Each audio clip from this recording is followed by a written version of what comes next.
After boot camp. Yeah. So, okay, I'm sorry, after being a drill So I was a drill sergeant, and for 2 years. again, I underestimated myself all the time. I've been like PT stud, drill sergeant school. I was like the PT award. I was commandant's list. Like, it's always been that way. All my schooling, everything I've done, crush, whether it's honor grad, PT awards, all that. And I'm not saying it as a brag. I'm saying it as like, I fucking wanted, like, those were my goals. Yeah. Like, when I went to BNOC, which is like the basic non-commissioned officers course, like, I was like, I'm fucking crushing everyone here. And like, that was my goal, to like be better than everyone here, because as a professional, it's like, that's how I looked at being a soldier, was I'm a pro's pro. Well, but I still underestimated myself. And I get to Fort Leonard Wood, and they have Sapper School is on Fort Leonard Wood. So Sapper Leader course, it's what's a sapper for people listening? So a sapper is, the history is really long, and I even explained this back in the day. Like, they would even like dig under castles. There's a movie where they like dig under castles, send a bunch of pigs in, and they burn them. So all the oil from the pigs like sinks the castle, and they're able to breach it. But sappers were like, they're a master breacher. Like, your job is to breach and do demolitions, explosives, all those things. But it goes like, it's thousands of years old, the term sapper. Really? Okay. So the Army, basically, it's an engineer course. It's for engineers, but it's open to everyone, because it's a lot like Ranger School. It's a patrolling school. Sapper School was the funnest time I ever had in the Army, was at Sapper School. If anybody's like, what would you do? Go right back now. It's like, if I'd have to train a little bit, I need about a month to get in sapper shape. Well, probably a little more. It's hard as fuck. Really? Oh yeah, dude. Why is that? Okay, so the first 2 weeks is general subjects, and it's on a point system to graduate Sapper School. Okay. So there's a 1,000-point system. You need 700 points to graduate, and 50% goes on all your patrols, just like Ranger School. So there's 300 points available during patrolling, and 700 points available during, it's 200 points available during patrolling, and 800 points available during general subjects. But what you do is, it'll be like, you'll get like a demo calc class. You'll learn how to do all these demo calcs. And then the next day, like, you'll build a bunch of charges. You'll go blow shit up like that. And then the next day, you're taking a fucking 100-question math test. And so you're losing points. You're losing points. Okay. So you get a certain amount of points. And even at PT, like, you're wearing a chem light around your neck. And at PT, like, if you get your chem light broke, that's like points taken away. Really? So every day, there's a lot of mountaineering. There's a lot of so there's a ton of knots and climbing and mountaineering involved. Where's the school at? Fort Leonard Wood, okay, Missouri. It's in the Ozark Mountains.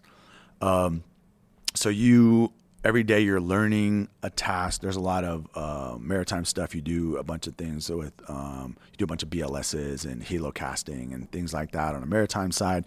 Do some mountaineering stuff.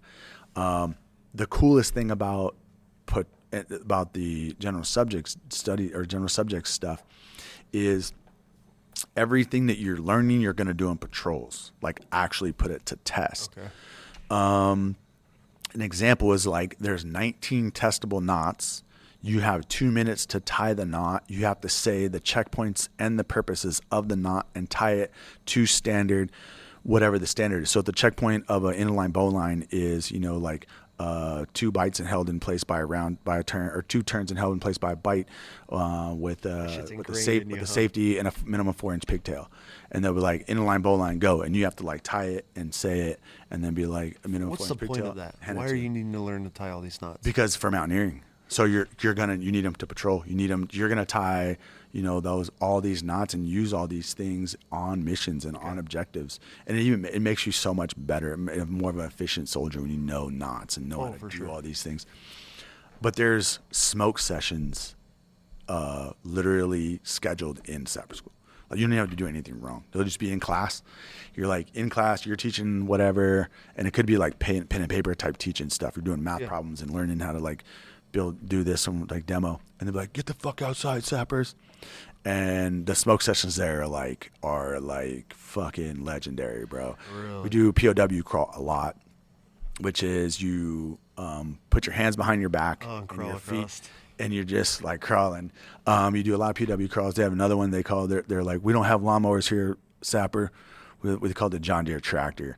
And all it is like, the fucking star, man. So it's like a thruster. Like you squat down, you grab a handful of grass, and you jump up in the air and throw the grass in the air, and then you turn. So you do it like north. Southeast. You just like turn, go in like circles, John Deere tractors and smoke set, just nonstop. The cool thing is unlike Ranger School, they leave you alone a lot, and they even have food. Like you're allowed to, you can order fucking pizza at night in the barracks. You can they have a food closet, and you just write an IOU because if you don't have cash, eat honey buns, candy. They try to fatten you up because even though they're smoking the fuck out of you, in your PT and your ass, every morning PT is like 2 hours. It's a lot of intense PT. You go to the lake, like lake day, you spend like 4 days at the lake, and you're just carrying boats around and jumping at helicopters and getting smoked in the water and all this shit. But they feed the shit out of you. When they bring chow, they're not allowed to take chow back. So like if there's 20 students, they get chow for like 50 people because the instructors eat. And they'll be like, eat all this spaghetti, sappers. You're like, fuck, dude. But the reason for that is because they fatten you up for patrolling phase. The reason why I said it was so fun was because you're in this, you learn all these skills, and you get tested on them. You're testing out. You're really honing them, and it's a lot like Ranger School with just a little bit more focus on some of those on the engineering and demolition stuff. So you have you guys are learning how to pop doors, locks, all that stuff, everything. And we do everything with also with improvised stuff. So everything we're building is not like, you're not just putting C4 on a door and popping it. Like is this where you guys are learning how to like put dust initiators, water impulse charges. So we do. So the guy who blew up Oklahoma City, he was a sapper. So you're on the watch list when you go complete Sapper School because he used everything out of the Sapper handbook to. Because I've heard stories of guys like being able to like put water in a dip can, and just by learning how the way that the charge is going to explode and push water, I mean they can just So you learn the stuff you learn how to do. And build and create charges that are also very improvised. So you make have you ever made claymores? We call them a grape shot, like out of soap, like a soap dish. C4 and ball bearings in a soap dish. You put it together, put your Yuli knot inside that soap dish. You can do the same thing with we'd take the vegetable cans from the chow hall, like fill them up. My favorite is dust initiators. So you just use like an MRE bag. You can use like baby powder. You tie your Yuli knot, stick it down in there with all your shit. And what happens is when that explosion goes off, it pushes all the air, like the baby powder or the sawdust out. And then the overpressure pushes it out. But then when the det cord ignites, it lights everything on fire and sucks it back in on itself. So you can like take this room of dust initiator in this room and literally just squish this room like a can. And how big is that? I mean, for a room this size, it'd take a pretty good charge, probably about as big as this, about as big as you can just you can just collapse the room on itself. Yeah, I mean, like I've made them like this size on deployments and stuff, and like just suck stuff in on it, so little buildings and stuff. So I've learned. So what was cool is like that gave me so much experience with demolitions and breaching. I had SRT. We used obviously we built like flex charges, linear charges, all your breaching, kind of your classic ballistic breaching stuff. So you do the same. You do mechanical, ballistic. You're talking in whole terms that I've never even messed with. I mean, so you learn how to build all these things. What is your main? I mean, what's the main explosive? I mean, it could be anything, or are you just using a lot of det cord? A lot of det cord, a lot of C4, a lot of det cord. You learn how to use stuff in your kitchen. You learn like all what? I can't. Yeah, you can. We'll blur it out. I know you can. So again, like I said, because the guy who blew up Oklahoma City. I mean, when you look at that, you study that too. Like they talk about it. I mean, it's one of the most impressive utilizations of explosives. Do you think he actually did, or do you think it was CIA? I think he did it. I mean, he might have been. I don't know. I don't go down the rabbit holes like CIA did it, but I mean, I'm sure CIA did everything at this point, right? Well, that's a whole other podcast. Yeah. So that's pretty cool. So you're learning some pretty super rad shit, and then you're going to you're rappelling off the towers, helicopters. Then you're doing it on cliffs, and you're like practicing river crossings. You're practicing everything, and you get tested on all of it. And then when you go into patrolling, the reason why they're fattening you up is because at Ranger School, at least you get 2 MREs a day. at Ranger School at some point. Now you might get one of those in the patrol base at fucking 3 a.m, and then you get another one at fucking 4:15, in the patrol base. Like, you got to eat it and throw your trash away type of deal. Sapper School, I really like how they did the admin process. They have what they call Sapper time. So it's 1 hour between 07 and 08, or 06 and 07. And what happens is they bring everybody into the middle. Even if you're out pulling security in your patrol base, they bring you into the middle. They do all your foot checks. The SIs, the Sapper instructors, do their 24-hour walkers. So they rotate. So the medics are checking you, blah, blah, blah. And if you have an MRE, you get to eat it during Sapper time. So it's just a complete reset of checking all the gear, whatever. And they're like, all right, you're the fucking PL, you're a platoon leader, you're this, you're that. Give everybody their leadership assignments, and then, all right, get back out in a patrol base, set up patrol base again.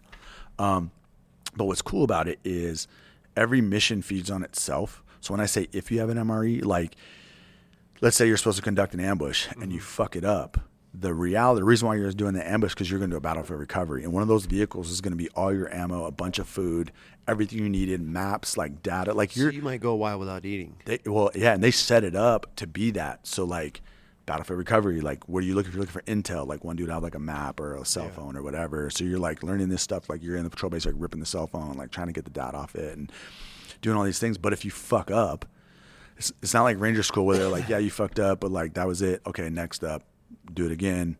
No, it's like, well, you guys didn't do battlefield recovery. So like you just won't eat for like 2 days. The other thing in Sapper School is there's no ABs. So the gunners have your What's an AB? What do they call it? What does the AB mean? Assistant fucking an AG, excuse me. So you have AGs and ABs, and ammo bearer is what the B is. Okay. So most machine gun teams, it's like 3 dudes. Yeah. So you have, and the AG carries the tripod and ammo. The gunner's just carrying the gun with some ammo, and then the AB, like at Ranger School, you have AB. He's carrying extra ammo. Okay. Well, at Sapper School, you have to carry everything yourself. So like when you're the gun team, your shit weighs it's 100 pounds plus. Oh yeah. And and it's different when like people talk about carrying weight on a backpack. Like we were talking about this last night. Packing out an elk or something. Patrolling's different, dude. You're walking at a fucking snail's pace. You're taking a knee everywhere you fucking go. You're laying down if you're longer than fucking dude, it's nuts. Mm-hmm. And then, same fuck games where our eyes will throw fucking artisans at you to get you moving or do this or do that. But what's cool is like each thing that you did, each mission, when you get a mission set, you're infilling or doing something you did in general subjects. Okay. So let's say, hey, you're the platoon leader and I'm the platoon sergeant on this next mission. And when they give us the order, our infill platform is we're going to fucking do a helo cast. You have 2 boats. This is what you have. Blah, blah, blah. They give you everything you have, and then they'll be like, here's your hit, here's your hard time. So you have to brief them and get a go on the brief. But then, like, no bullshit, dude. Like, you're loading boats. Fucking helicopters are coming in. You're running like a real mission to be able to do that. So that's what's really cool about it. And that's what makes it so fun. What's the attrition rate? What's the fallout rate of Sapper School? So I started with we take, I want to say it's 20 guys in a class, and only 3 of us graduated. What? Yeah. Holy shit. Yeah, so we graduated 5 and 3 with tabs, and I was the honor grad as an MP. Damn. So this was my first time, like, being around, like stud dudes and like doing that. And I had a first group guy that was there with me. My platoon sergeant from Iraq went through with me too. We called him Bam for big ass Mexican. He's just a badass fucking big Mexican motherfucker from San Antonio. But he looked like an Aztec, like just giant. Like he just looked like a big Indian dude, Me and him went together, and we crushed. And it was me, him, the first group guy, tabbed, and then like lieutenant. Like, what's the difference between tabbing and not? So you can complete Sapper School, complete it, but it's not like Ranger School. Like Ranger School, when you get done, you get a tab regardless if you finish it. Whereas Sapper School, like you can finish it but not tab. Really? So you get a certificate saying like Sapper Leader Course, but you don't get the memos and everything for where the tab. Why? So, because you didn't make points. So you can complete Sapper School, but only get like, let's say you're at 600 points. You failed land nav, or you failed an event. But so most people probably leave once they're right. You're done. Well, people can recycle. So like, there's guys going back through. So there were more people that tabbed that day at graduation but they were also, it was like their second or third time going through Sapper School. Yeah. But your initial class, I mean, My initial class, the 20 that started, only 3 of us completed with the tab. Crazy. And I had like a really cool experience because it was like kind of the first time, like even the first group dude that was there, and there was a kid from Ranger Battalion. He actually recycled and went through again, and he was like, dude, like, what? You're an MP, bro? Like you should do something. Like, dude, you know, I didn't realize everything that was out there. So I'm at Sapper School. I go straight from, and this is September of 2009, I believe is when is the month, September, August through September.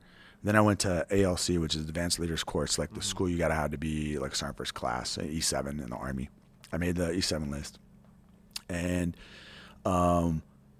so I do that. And then right after that, I got high PT award and commandant's list. And I'm coming off the stage, and the commandant of the MP Corps he's a Ranger. He's a Ranger tab. So he shakes my hand and puts a Ranger tab in my hand. And then the Sergeant Major of the MP Corps was my operations sergeant when I was first at Fort Hood way back in the day. Master Sergeant Palmer. So Sergeant Major Palmer, and he's this old school like D1 wrestler from like Pennsylvania, and he went to Ranger School like in the 80s. So he's got a Ranger tab. Oh, okay. So These are old school. Yeah, so they're old. They're old as shit, dude. There's like 60-year-old men, you know, like still in the Army. So he shakes my hand and he goes January 3rd, and this is like December like 17th or 18th. Like we're literally just gonna start Exodus. Less than a month away. Yeah, and I'm done with the trail, but I don't have orders for anything yet. Like I don't know where I'm going. I was still like waiting. I think I was on orders to Hawaii actually. I had orders to Hawaii, but it was like March or some bullshit. So he's like, January 3rd. I was like, what? He's like, Ranger School. I was like, okay, sorry. He's like, what, you don't want to go? I was like, no, I want to fucking go. So I had Christmas Exodus to get all my packing list, get everything ready to go to Ranger School. Well, the other funny part about this was at Sapper School, they were like, call me Superman. They were like, this dude's fucking Superman, until we got to the lake. And at the lake, they were like, we found fucking Superman's kryptonite. I don't swim good, dog. I'm not an aquatic motherfucker. You know what I'm saying? From the hood, bro. Found that out real quick. So, like, I failed a fucking lake swim. Like, you have to swim across the lake and back in like a certain amount of time. And I was like, and they're like jet skis, like, we're fucking zooming around you and shit. I'm like, fuck you guys. Like, help me. So I fucking sucked in the water. So I was like, dude, I can't go to Ranger School and like fuck anything up. So I was at home on leave, and my brother's girlfriend at the time was on the UNLV diving team. Okay. So I literally just went to the pool with her every day while I was on leave. She taught me how to swim. And then like legit had to learn how to swim. Yeah, legit like learn how. Like I could like not die kind of. Like if I fell in a pool, I could like get to the edge real quick. Like I could like doggy paddle to like the edge. But like this is not like swimming across the lake and back. You were no, bro, not a chance. Like I could swim like the length of a pool and then just be like I was gonna die. Like I was fucking being chased by fucking hyenas, you know. So I go learn to swim, go to Ranger School, and grace of God, dude. I mean, I didn't recycle. I went straight through. And I forget what it is, but they're like, cause I got all goes on like my patrols, but at the same time, I kind of felt like I should, like I just got done with Sapper School. I was at SLC Sapper School, like for planning and doing stuff. Like I used the Sapper handbook. It's a little more detailed than the Ranger handbook a lot when I was writing my op orders and doing stuff. And I thought like I should be able to help a lot of these younger guys that are here. You know, I have a little bit of experience at Sapper School. So they count Sapper School as pre-Ranger if you go within a certain your RIP, your pre-RIP or whatever is what that's. No, RIP is for like the guys going to Ranger, not assess, or that's RAS. So RIP or RAS, whatever they used to call it. But RAS is like the Ranger Assessment Selection Program, where pre-Ranger is just like where you have to go to pre-Ranger because you're in all the divisions have them, like 82nd has one, 101st has one, and it's just like a 30-day course. It's like see if you're even qualified enough to. Well, yeah, they kick your nuts in. You're learning how to patrol. You're getting all that. You're playing the fuck games, and it's kind of set you up for success at Ranger School. Okay.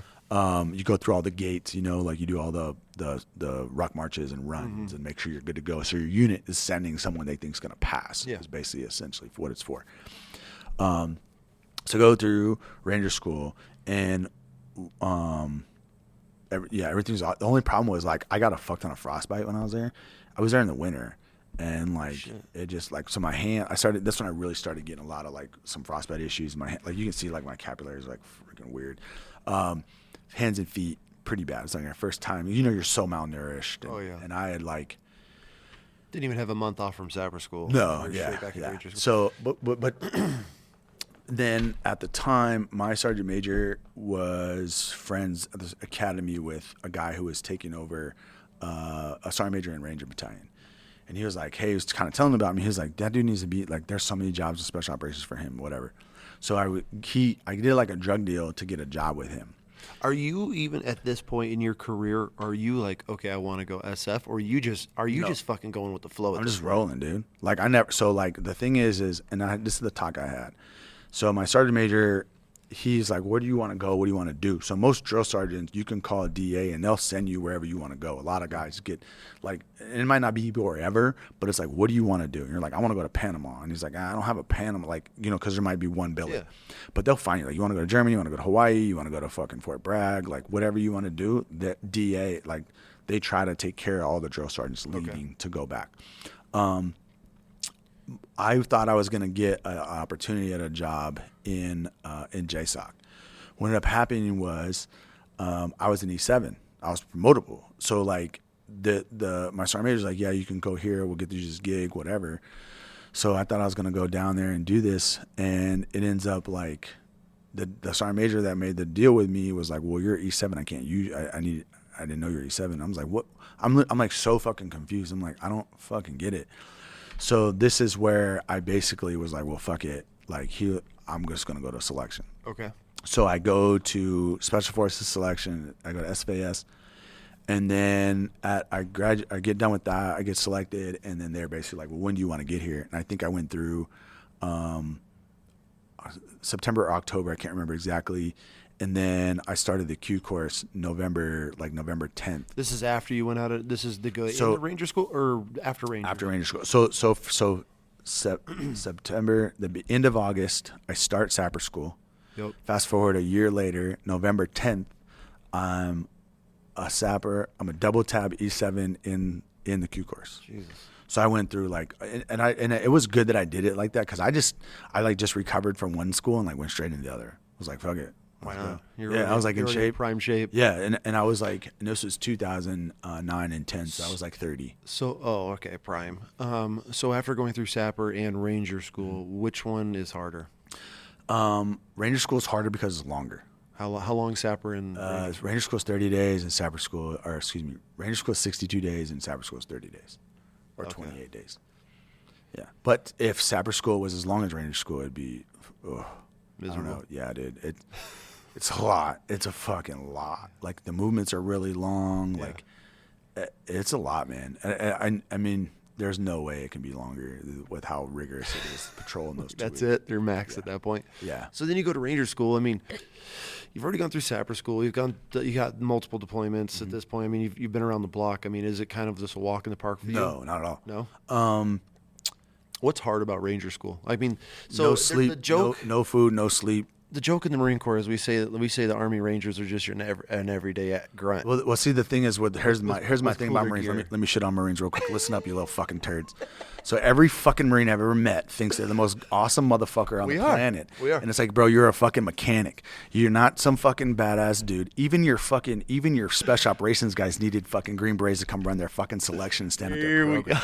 So let's fucking get some things straight, all right, about Marines and how awesome you guys are. You guys are fucking cool. You're badass, but you're a fucking mechanic, bro. And I sit down at the bar and we talk, and I was like, yeah, I was in the Army. And you're like, oh, I was a fucking Marine. Tight, dog. Like, I was a fucking 18 Zulu. Like, get the fuck away from me, you fucking child. I love it. So, in other words, your everyday Ranger is a Marine grunt. But you guys have cooler gear. You guys have way cooler gear. No, so, no, I would say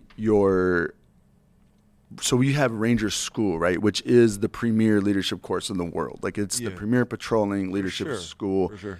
That everyone across the world, the Five Eyes or our allies that want to send guys to. What it does is, and as I fast forward into Special Forces deployments, legit just like Ranger School, bro. Like, you're tired as fuck, you're droning, you haven't eaten, you're trying to lead guys, you're fucking herding cats. And like, there's been times that I'm in Afghanistan, I'm not like that tired or that hungry, but like under nods, my commandos are fucking walking all over. I'm like, Jesus fuck, like, get over here, motherfucker. Like, it's like the things you do in Ranger School are the same. Okay. And then what I also tell, a rehearsal is a rehearsal is a rehearsal, right? So when I just take the 3 schools I went to patrolling, I went to Sapper School. So I patrolled for 2 straight weeks at Sapper School. I patrolled for, it's not 62 full days, but it's probably, 40 days at Ranger School. At SUT in Special Forces Pipeline, I patrolled, that's 10 weeks. I patrolled probably, 30, 45 days out of that. And you add all that up. So when you talk about that, as a Marine, an infantry grunt Marine, right, or an infantry Army guy that hasn't been through all those things, how many times have you done a movement to contact? How many times have you been walking, all of a sudden, boom, you get hit? What do you do? Lay down a base of fire, move over. Like New York, fucking California, whatever, you're flanking, you're practicing and rehearsing. Now, even whether it was basic training, Sapper School, my experience there, or patrolling, every gunfight you've been in that was like that, how did you react? What did you do? You did it the exact same way you did it at the patrolling school you went through, whether that was infantry school or, ARSLIC or something you were doing, in that format. So what I always tell guys is I always made it a point to even Green Berets, if you're not a Ranger, go to Ranger School, because it's going to show you what right looks like. It shows you how to train. Yep. 2 guys can be in charge of a bunch of dudes to get them to do something. Shows you how to, like, you're gonna have this droning weird thing. You're gonna have, and it's just reactive. Because I'm tired and I'm sleepy. When we take contact to the right, I'm just like fuck, or it's an ambush. It's like fucking burn, fucking go, because you're doing it tired. So it becomes where it's just like your body does it. Your mind doesn't have to necessarily think through everything because you've done it. Which a lot of people don't realize, and I actually try to train this with my kids, is when you're training at your absolute most fatigued, starving, that's when the instinct starts to build. Because when you're be able to react that quick off of explosions, sounds, noises, a fight, your engagement, whatever it is, like that, when just you talking about the training over and over and over, and then they run your dick into the ground where you're like, fuck, we haven't eaten, but then that's when the scenarios kick in. So when you're in a real world scenario, you switch on. And that's when I tell my kids, like, hey, when we're training, like, I don't want you at the most rested. I don't want you all, at your prime. Like, that's when, when I would train my kids, when they're fighting, I would work their asses down, break them down until they were just exhausted. Then we start going over the moves. Then we would start, because that's when if you can throw this kick, you can react at your absolute, for obviously my kids' level, not a soldier's level. I'm like, that's when if you can throw these kicks 100 times while you're this fatigued, it's nothing when you're fully rested. The analogy I use, it's like the long-term, Ranger School is like the long-term version of creating stressors of combat. Okay. So like, let's say to shoot your bow, right? Like everyone can stand there. Perfect. Shoot their bow. Now, if I tell you to go run over there, you're going to carry this kettlebell 3 times, run back, and now you're shooting on a slope off of one knee, and it's a downhill slope. Yep. And now you're like this, and you're like. And you're leaning. Yeah. Like, that's the stressors of combat, of hunting, right? Of doing that. So if you don't train that way, you're not gonna, like, this fucking, I don't care if it's a fucking little cow you're trying to kill and it's coming on and you're like this, you're gonna be fucking, like, you're not gonna be dialed in. Your stressors, you don't know how to maintain that stress, dude. And what's crazy about that, so it's like a long form the military created to get guys into the reality of combat. How many Rangers are just tabbers, and how many Rangers are actually like trigger pullers? So there's well, because I know a lot of guys that are Rangers. Right. So I went through Ranger School. I was never in Ranger Battalion. So Ranger Battalion is the premier, listen up, Marines. Rangers from Ranger Battalion are the premier infantry fighting force in the world.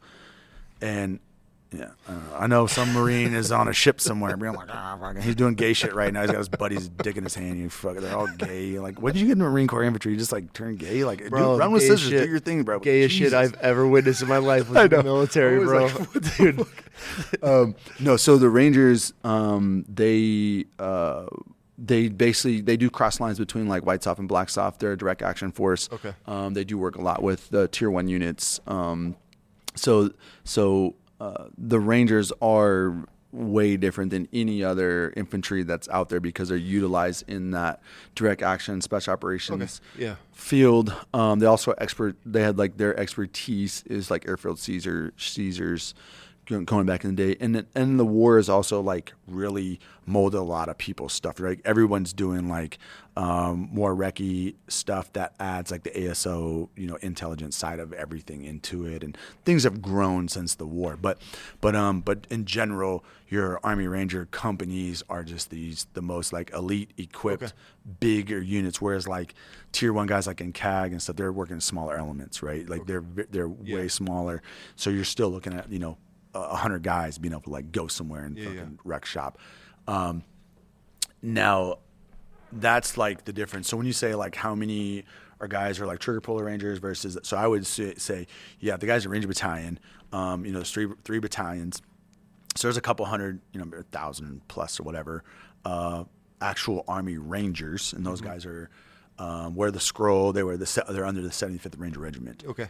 And then you have the school. So then there's hundreds of guys that go through the school. So I don't know how many. I think there's 10 classes a year or something like that, and you're probably graduating, 50, 60 guys a class or something. Matter of fact, next week would be the 10-year anniversary for me competing in the Best Ranger competition. Okay. So yeah, me and my buddy Chris Carlson competed in Best wild Ranger thing. 10 years ago. So after you got out of Ranger School, where'd you go from there? So I got in Ranger School, and I basically just trained to go to selection. So Selection for what? For Special Forces.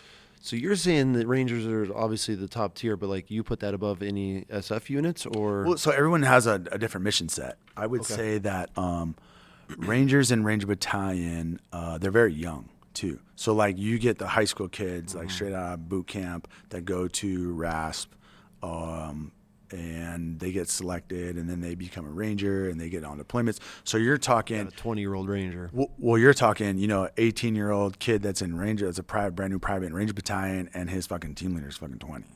Jesus. You know what I'm saying? So there's a difference in that, and that's where like. We'll knock on somebody else. Let's talk about the SEALs. So not only do they have great hair and they're fucking amazing, they're all so awesome. If you ask one, he'll fucking tell you awesome. And they all have a book. They're not a SEAL if they don't have a book. This is true. But no, I've had some amazing times. Some of my like good buds are actual Ranger or SEALs too.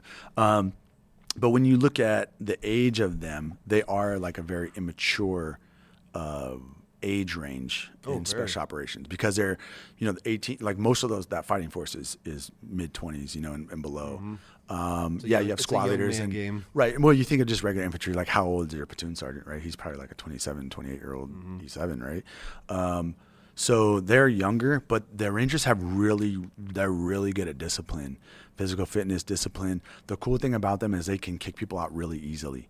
So like if you don't hack, if you can't cut it, or you get a DUI, you get in trouble, you do something wrong, like you're gone. You're fucking gone. So because there's so many infantrymen that want to be Rangers, they have like a never ending pool to pick from to make sure all those guys that are Rangers are fucking elite. You got to keep your shit tight. You got to keep your shit tight. So when you meet somebody, like I have a buddy who's retiring from Ranger Battalion now, he's getting ready to retire from regiment, and I've worked with him, for years, and in the Special Forces side of things, and just kind of tying in.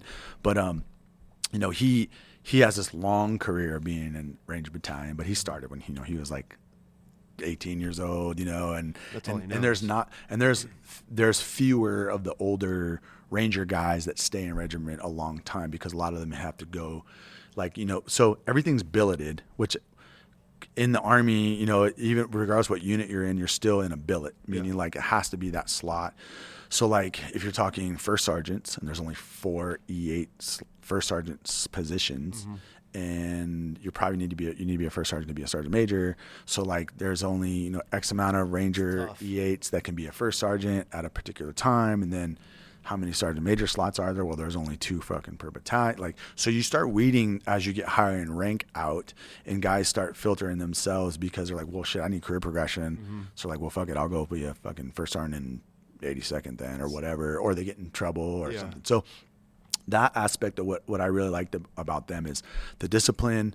When you get Rangers, you work with Rangers, you know exactly what you're getting. You're getting like these tough motherfuckers that are very disciplined, and so I enjoyed that aspect of it versus everyone else. And I haven't worked with like your recon guy or whatever. I know the Marines have that weird thing where they have those like, you have MARSOC, but then you have like whatever the recon kids that aren't really recon but are, I don't know what the fuck. You guys have like a weird something. But just if you just know what you're getting. Yeah, yeah. You know what I mean? When they say like, hey, Rangers are coming, or like Rangers are this, whatever, like you know what's going on there. For sure. And then so that was November of 2010. I started the Q course. How was this? The Special Forces qualification course was You have to qualify first. So you go through like a whole pre-class or no. So you go through selection, Okay. SFAS, Special Forces Assessment and Selection course, or Special Forces Assessment and Selection. When you get selected, then you start the Q course, which is about, depending on your MOS, it's about a 2-year pipeline.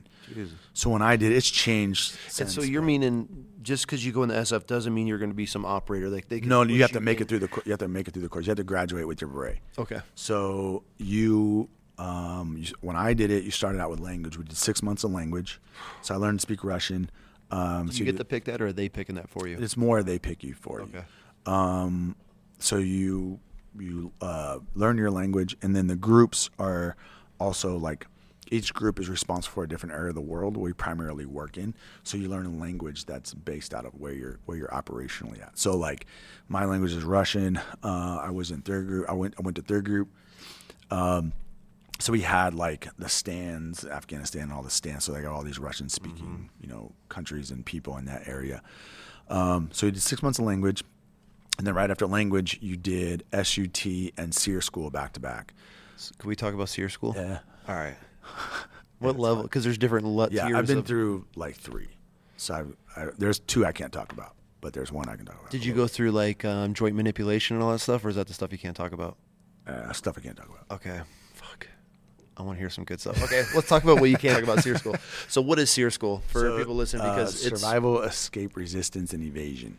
And basically what they do is they teach you, it's like a 30-day crash course in just enough to get your feet wet and like how to survive with nothing or what you have on your back, basically. So you're learning primitive hunting skills. It's like watching Naked and Afraid. So if you have clothes on. So you're like, oh, you have to learn to build a fire and get catfish and turtles and snakes and it's like you can't. The nickname for Green Berets is Snake Eater. So everyone's like big thing is like you got to kill fucking snakes and eat snakes.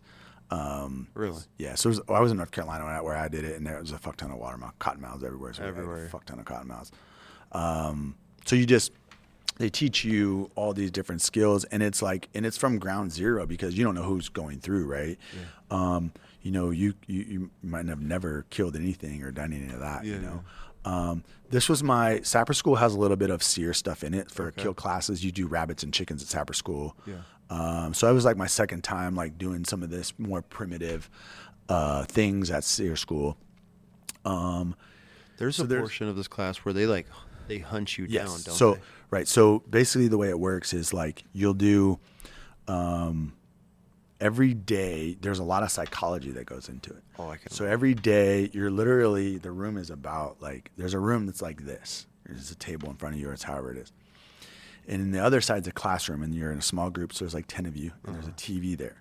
And they're literally like, a dude will walk in, and this is how it goes. So he'll walk in, and he'll be like, all right. He'll be like, Sergeant First Class Wilber, you're up. I'm like, all right, sir. So you walk out the door, you go in this room, and you're sitting in there. And it could be just like this, mics. And you're like, what the fuck? And you like put on headphones, and he's like, and you have like a pack, you're like, hey, so Jeremiah, tell me about yourself. It says here that you served in Special Forces, blah, blah, blah, blah.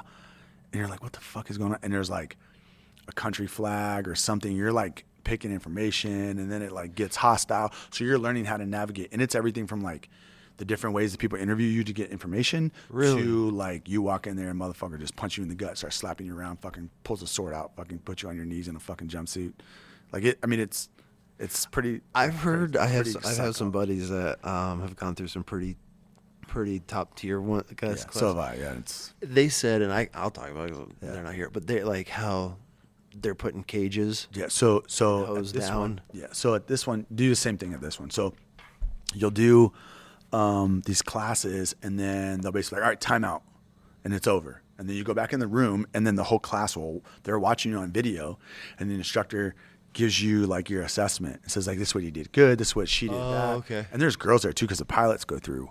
And most of them in our classes at Bragg, that's all Green Berets. Okay. So you'll have a few Rangers, a few like pilots, maybe, or like the 160th usually sends their like crew chiefs and stuff to be around the Green Beret, to be in that.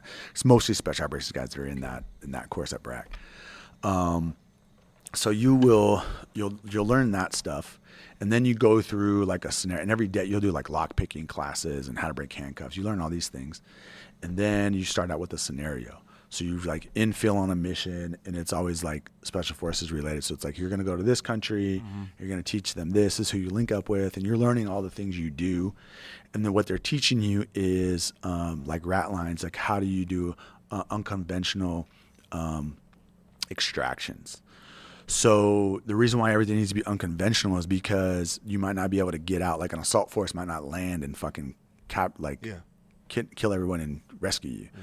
You might have to be like, hey, you're going to link up with fucking this guy, and he's going to take you here, and then you're going to stay there for 3 days. Then you're going to go to this guy, which is the reality of getting out of a place. It's not Hollywood where you got a Ranger team coming in and they flying in. That's more of like war, and I don't know what it is now, but I mean, Special Forces operates in over like 178 countries around the world, and you're all alone, unafraid. So I was always understanding like SERE was like, if always pictured as like if your helicopter went down or your plane got shot down, true. And you have to learn how to. You're out there by yourself. Correct. It is true. So that's why the pilots go through it as well. Yep. So majority of SERE school is literally learning how to navigate the questions and do the interview processes and deal with like being tortured and anything the enemy can do to you. They were saying that like my buddies were talking about how because they'd have female instructors, SERE instructors, and they would just strip them down butt ass naked in the middle of the night and just hose them down and just talk about how little your dick is. It just degrades you for days on end. Dude,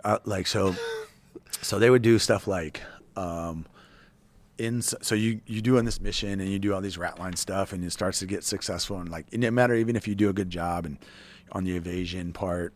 So they teach you like hostage. The evasion part, they're hunting chasing you. Yes. Like, yeah. Like, well, here's the thing: is like me and my team, like when I was on, we fucking were good. Like we escaped. We had the dogs on us. I set up a tracking trap for him. I did a bunch of shit though. So what you do is you don't confuse a dog. You're confusing the handler. Yeah. You make the dog run around like a fucking idiot, and then the handler's like, "Fuck, we're fucked." Yeah. So. In my evasion lane, because you have like what they call an evasion lane, they give you like these left and right corridors, and you got to fucking basically just go. And in my evasion lane, we're good. We got to our point. We got picked up. Everything was Gucci. And then all that happened to us was basically just like we're driving, and then like we get fucking pulled over by the cops, and they're like, "All right, you guys get the fuck out." And then they're like Pineland cops or some shit, and they're like, "Oh, fucking Pineland, like who are you?" And then they arrest you, and then it starts the fucking downhill fucking shit. So either way, if you make it everyone or not, goes. Yeah, everyone goes. You're fucked. Everyone goes. So my dad, when he graduated SERE school. Oh, your dad went to SERE school? So my dad went to SERE school, I don't know what year, a long time ago. And it was funny because like the joke was, so my dad would sneak out and like go to Burger King, like do other random shit. He's like, I'm a man from Montana, bro. Yeah. Like, let's go. So my dad's like the whitest Indian there ever is. You know what I mean? Like he's literally like. So anyway, I was like, I gotta try to do shit to like, I gotta like, why not? You know, like try to do cool shit. So there was times like they do put you in the box, stress positions. There's all that kind of stuff, you know. And one of them is they put us in like, there's like this dog kennel, cement like dog kennels, and it's probably like knee high. So when like they're walking by, you can look out this little window and they're like, you can see like their knees, and they'll like, most people just go in there and sleep, but there's cameras in there. Really? They're watching you. Depending on the temperature, they'll make you swallow a pill and they'll scan you with a gun to see your body temperature. There's psychologists, and like this is a giant, robust machine watching you. Like there's nowhere you can go where there's not cameras on you watching you, what's going on with the instructors and what they're doing. So like, Because I'm sure they've fucked some dudes up there on oh, accident. yeah, I'm sure they have in the past, like for sure. So like you're like when they open the door, they'll make noise because most you just go in there and sleep. It's kind of like your time to like, hey, and they're trying to teach you how to figure out patterns.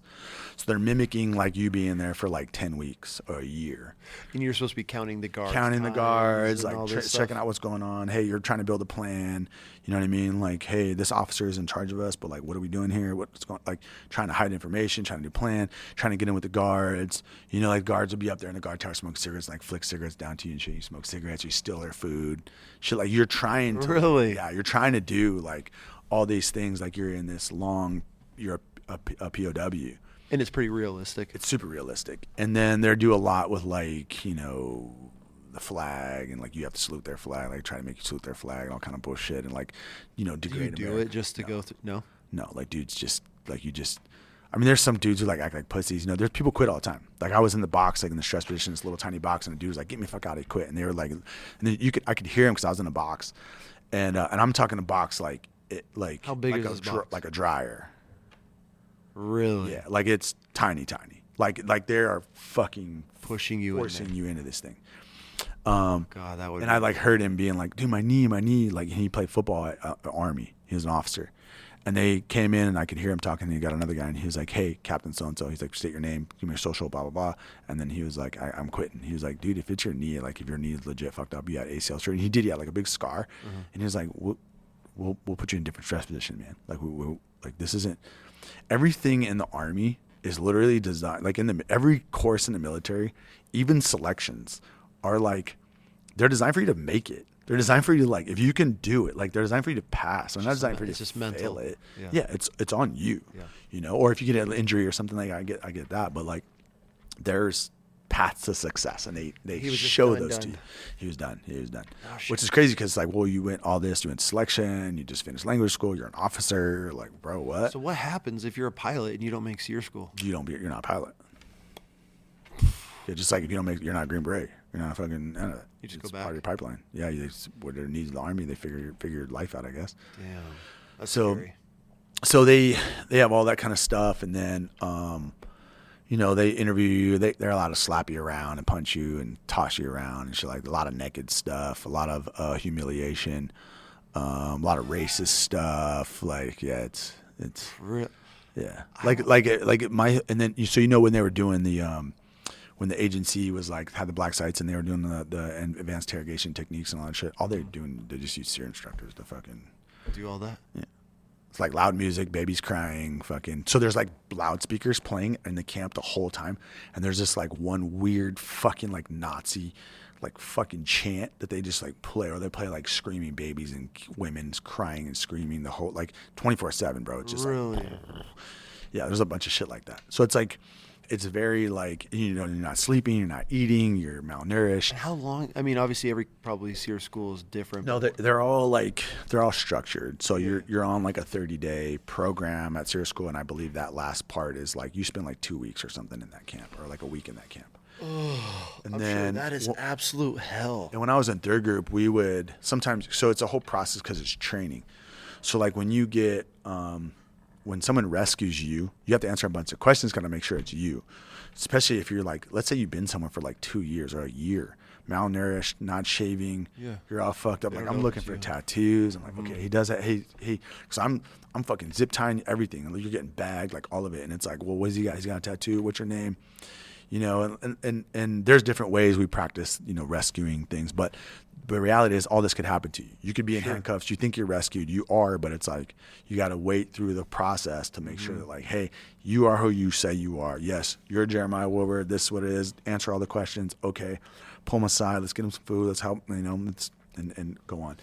So when I was in third group, we would actually hit that sometimes for like their like mini graduation, but it's Really? worse for them because it doesn't add any time.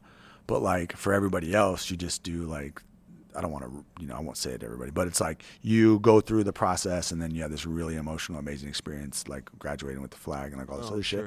And then, but for the other guys get that, but what they do is like helicopters, we fly in fucking helicopters, going to the camp, we're fucking shooting all the fucking bad guys, like all the security guys, blah, blah, blah. But then everyone in the camp gets like fucking on the ground, bagged, fucking got to go through all the biometrics, like all the bullshit. So it's like a training experiment for the operators that are already operators, plus like what to expect if you go through those kind of things. Damn, dude, that's pretty wild. Yeah. So that was my favorite thing about Special Forces was like the training that we did and we're able to conduct.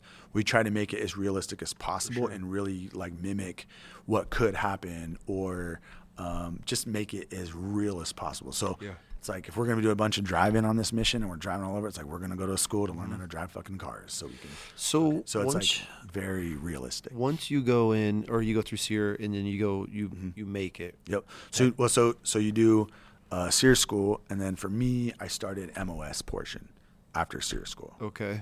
And I had a little bit of rough go in the Q course. Almost got kicked out. I had and this dude, he's a fake. If I see him, I'm like, we're having words, dog.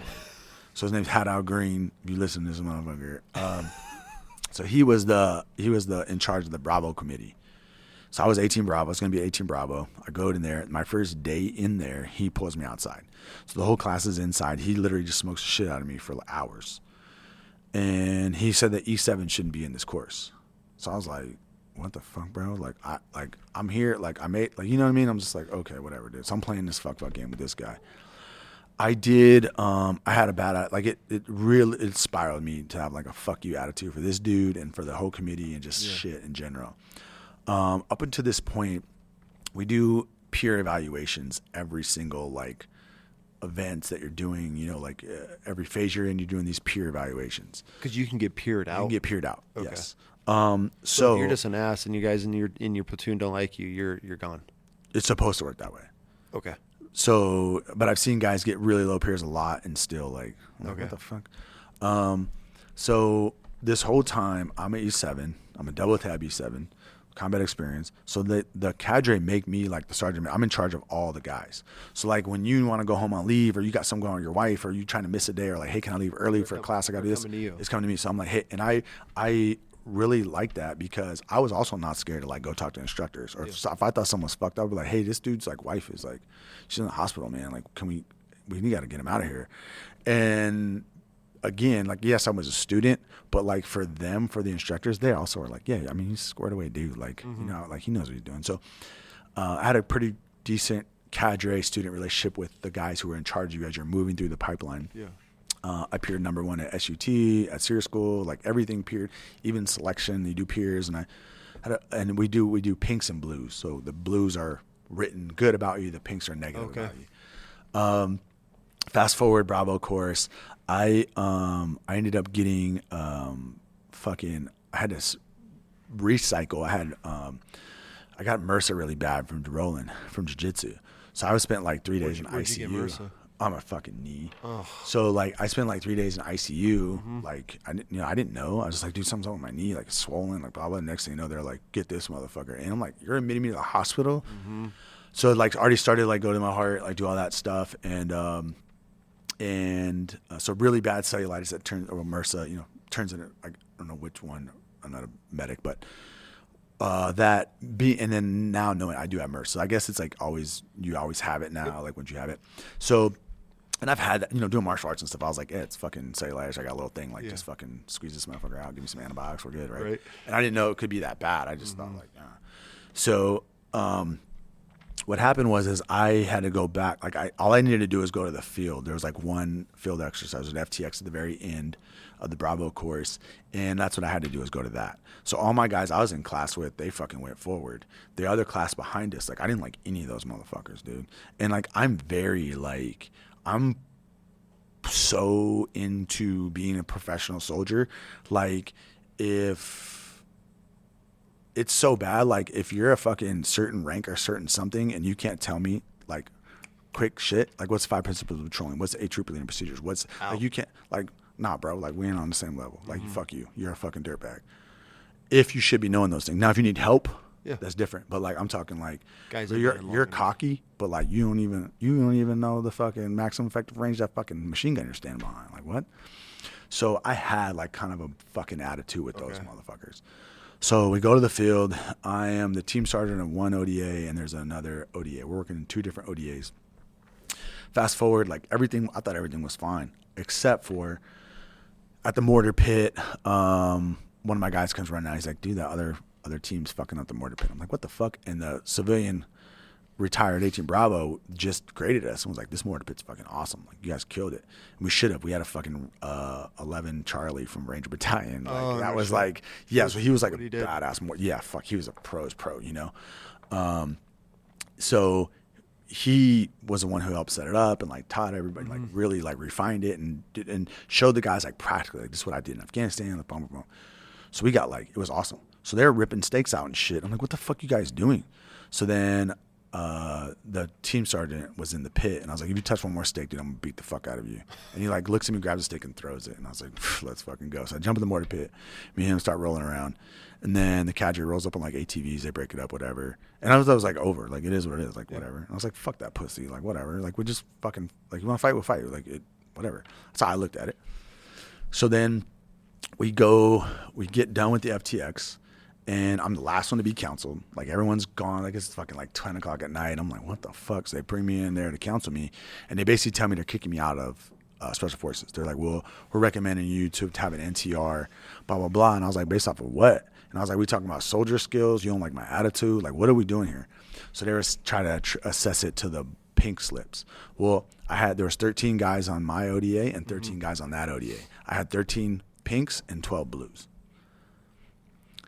Every person on my ODA wrote stuff like, I'd go to war with him anytime, like, great leader, like, blah, blah, blah. And I remember this because there was a kid that I ran into in 10th group, and I was like, you fucking wrote that, pussy? Like, I saw him, like, years later. Oh, no shit. He wrote down, I'd rather eat the Cathcart. Fucking, no, it wasn't Cathcart. Fucking, what's his fucking, it might have been Cathcart. No, it wasn't him. Fuck, I can't remember his name. I see his little pussy face. Because I was a jump master one day, and we were in the bird, and I was like, I was getting ready to JMP. I was like, didn't you write some fucking shit about me, motherfucker?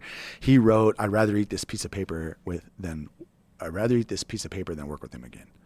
But it wasn't on my ODA. So I was like, fuck that, fuck them. Like, fuck you too. Like, I was mad about it because I'm so I perform, but you're looking for something. So at the same time, I did have, like, there was things I should have changed. I should have done, different things differently. So now I'm waiting. I'm in limbo to, like, interview with the sergeant major and, like, figure out what's going on in my life. Like, because if you get kicked out of this, I got to figure out where I'm going to the regular army. I'm still an MP. Well, I was 11. Technically, you're an MP. Or an 11 Bravo because I was a Ranger. Yeah. I went to Ranger School, so I could have changed to 11 Bravo. So. Are you kind of stressing at this point? Oh, yeah, dude. I'm like, fuck, man. Like, what the fuck? Just did all this for nothing. Yeah. So, and I'm in E7, dude. This is 2 years of my life where, like, all my peers are getting assessments and evaluations. They're fucking platoon sergeants. Yeah. So when I was an MP, the reason why I had a counseling from the MP commandant and the sergeant major, the MP corps, as well as my battalion, like 4 sergeant majors. Mm-hmm. I was like on the Audie Murphy, like I won, they did this Commandant's 100 list. I was like number 12 on the Commandant's 100 list. Like, I did a lot as an MP. I was the only MP did it as an MP, so enlisted you're MP. Squared away going, didn't take all that they into told me consideration? the thing that my sergeant major told me was like, he was like, do you want to have fun or do you want to get promoted? I was like, I want to have fun. He's like, then go be a fucking Green Beret. And he's like, if you want to get promoted, stay here. You will be the sergeant major of the MP Corps. And you're like, fuck that. Yeah, I was like, nah, I want to do that shit. I'm fucking done. I don't blame you. Well, it's like, and all the cool jobs gone. Like, 2 years as a platoon sergeant, and then what? Then I'm fucking never again, ever. Working with the guys and then in the field. Ever. Yeah, so I was like, nah. I almost had like 2 careers. Yeah. You know what I mean? Where it's like, dude, I made E7 in under 10 years as an MP. I had a very stellar career, like my awards and things that I did and accomplishments and my soldiers, and like, it was just so cool that, like, the things my soldiers accomplished, and I was full, man. Like, I was good. Like, I had, most people in the regular army don't have 10% of what I did. Oh, for sure. Yeah. I mean, just listening to years. you right now is you're, I mean, I've never even think I've met anybody that's done as much as you have in a career. So it was like all that to me. So when I fast forward this to where in my current position, in trouble,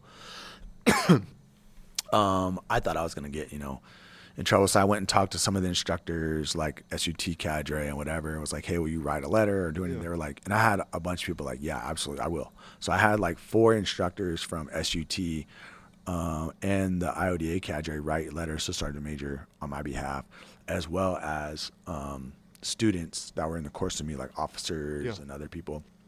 And when I went and saw the first sergeant, the first sergeant ended up being my company sergeant major like a couple years later. His name's Johnny Crocker. He was like this stud, legendary dude from 3rd Group.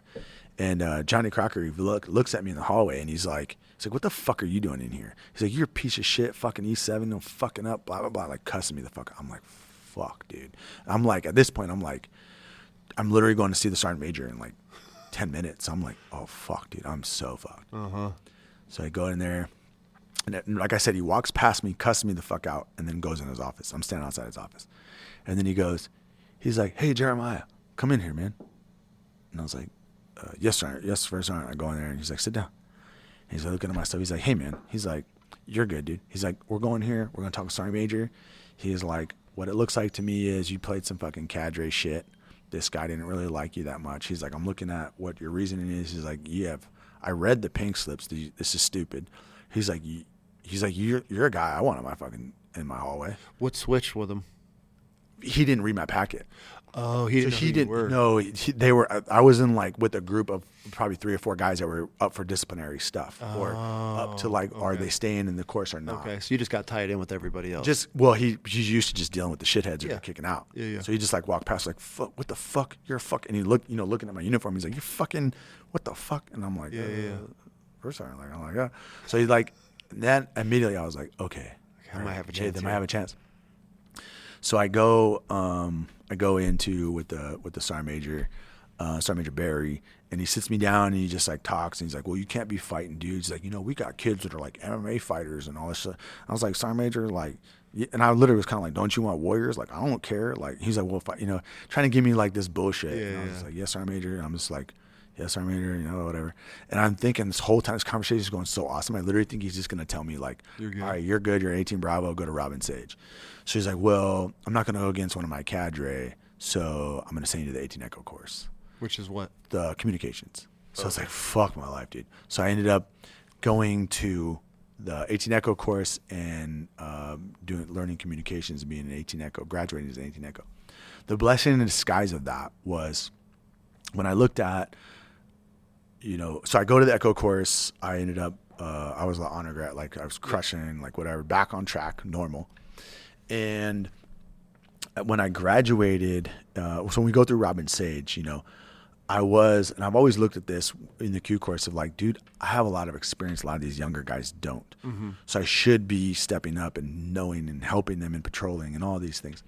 I had a really good time at Robin Sage. I had a great crew of guys with me, and all the evals went awesome, and everything was fine. And what I really realized during Robin Sage was it was kind of a blessing in disguise that I went through the Bravo course, because I basically just went through the Bravo course, got all that training, and then wasn't a Bravo. Yeah. So I was like, well, I'm not going to look at this as a waste of time. And that made me such a better Green Beret. Like, fast forward to Afghanistan, other times when, like, I can run the fucking mortars. I can fucking do X, Y, Z. Like, so, like, I had all this experience of doing things.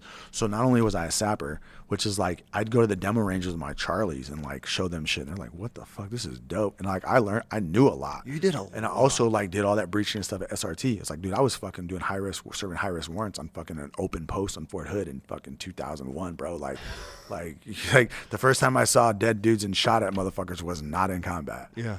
So, like, that was, I've been on 3 live hostage situations in Fort Hood.